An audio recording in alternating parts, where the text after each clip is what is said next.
Hello everyone, welcome back to my channel. Today I'm going to be showing you my first 3D model for 2023. Ta-da! Yes, applause, applause. I know it is a masterpiece. Actually, not really, because I know I could do better, but I thought that this was very well done. It is a step up from the last desk model that I did because I have more experience in Blender. Look at the difference. Did you know that this is the first modeling project that I ever did in Blender? Or at least that I posted.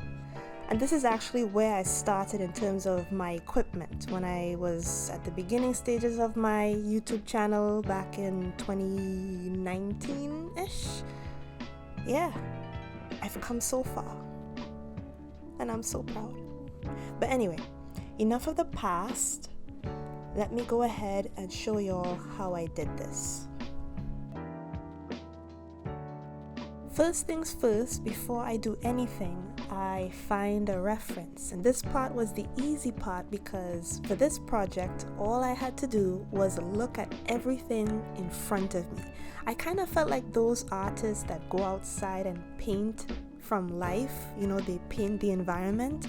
That's how I felt.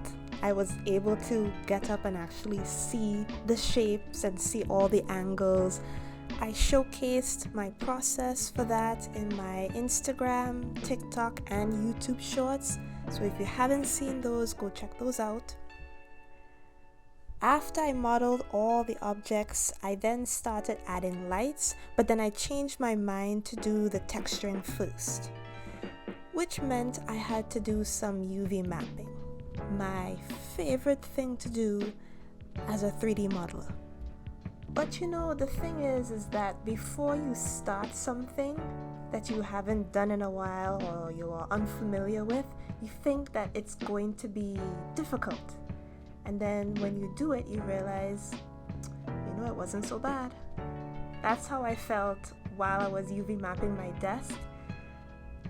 This thing wasn't so bad, I don't know why I was stressing out over this small thing. I only planned on UV mapping just the desk. And I was overthinking it way too much. But I got it done, and UV mapping is not so bad. I eventually changed the wood texture of the desk. I changed it to a different one, a better one, so expect to see that change soon. The second part of my list of problems I had was dealing with that light that was coming through the walls in the corners. I fixed that by giving the background and the floor, which was all the same mesh, a solidify modifier, and that fixed it. I also added some bloom to the monitor screens, and I also wanted the sunlight to come from that angle because that's an accurate representation of how the sun comes into my window. I could have made the sunlight come through straight, but that would have been too easy. I also could have given the other objects a more realistic texture. However, this video would not have been posted at this time. You probably would have seen me in March. So for time's sake, I wanted to keep it brief and simple, considering that I had more plans to do with this scene. Modeling the chair was also another surprise for me. I don't know why. I was overthinking it. Again, I've been using Blender for how many years now? Almost 5 years now. And somehow before I start a new project, I forget what I did before. Look at what I did before. So modeling a chair should be a piece of cake for me. And it was. It's just in my mind, I was overthinking it. Anyway, that's a me problem, and I will fix that.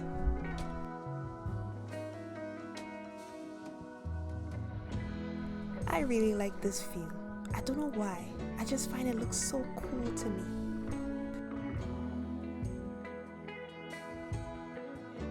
If you haven't noticed by now, I have not opened up cycles. That is because I wanted to challenge myself in trying to get this scene to look good using the Eevee renderer instead of Cycles.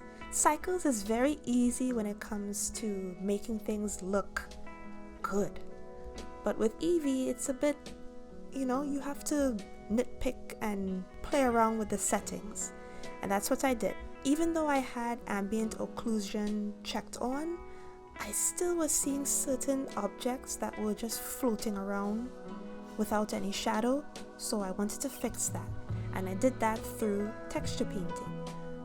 This is not the first time I'm texture painting in Blender. However, this is the first time I'm texture painting over an image that I use as a texture. And I just wanted to add that ambient occlusion underneath some of the objects because the occlusion wasn't enough. The eraser was still floating to me. It didn't look like it was, like if it was resting on the table. So I just wanted to add that quick ambient occlusion, self-made,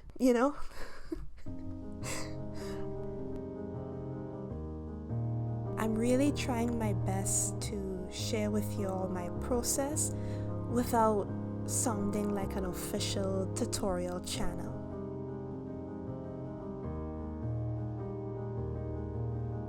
The last problem I had was playing around with volumetric shapes and forgetting that they are there. Now, I added a volumetric shape from a cube to create this fog look, and I eventually ended up not liking it, so I took it off all except for that one on the table. And because I worked on this project over the course of several days, I forgot that it was there. I only made it invisible in the viewport and not the render. So every time that I would render a still image, that was how it would come up. And I was getting frustrated because I was saying, okay, the sun doesn't shine through objects like that. Why is it doing that? To only realize that I just needed to check off the box to make it invisible from both the viewport as well as the render. It was kind of like a silly crystal, time to go to bed kind of thing.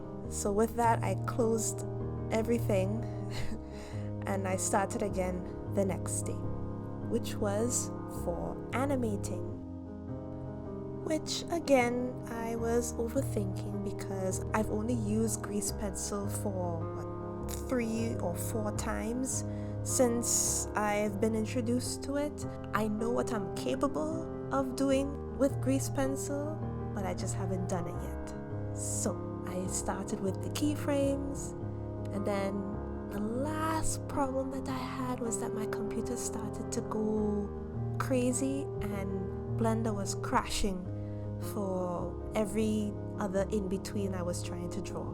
I decided, you know what? I will leave it as is, and that's what you see here. Imagine all this for 3 seconds. I'm happy that I was able to complete it.